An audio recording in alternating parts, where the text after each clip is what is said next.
Yeah, so key takeaways from last night's State of the Union address. Number one, it was a campaign speech.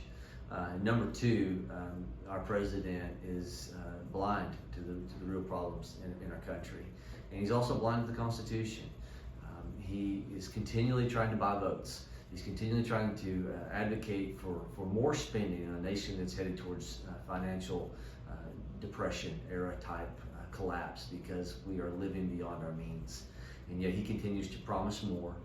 He continues the gospel of envy, where eventually we are going to run out of other people's money, and so he continues to bring division. It's the race baiting, using history and people to a political advantage. It's just really disgusting. I don't know of any time where a president as a special guest has brought someone forth to celebrate abortion, to celebrate the murder in the womb. The prioritization of Ukraine in the first 5 minutes tells you in a State of the Union address, where his priorities are. When he says Laken Riley's name, he mispronounces it and says Lincoln Riley. I was sitting only a few seats away from Marjorie Taylor Greene. She was to my left when she leaned over and handed him the pen. Nancy Pelosi, over his shoulder, was trying to wave his staff, it looked like to me, to keep me from even coming to that side of the aisle. And Marjorie said, "Mr. President, say your name."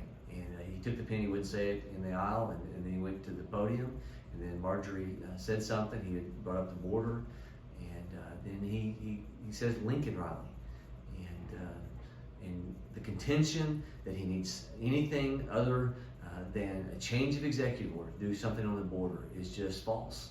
64 different executive orders have led to the crisis at the border, have led to the dangerous state of affairs, and the number of illegals, 8 million plus in our country today. And so, as I said yesterday many times, all he needs is a pen. A pen can reverse what he's done. He doesn't need Congress to bring about new laws. By a pen, he can go back to Trump-era policies.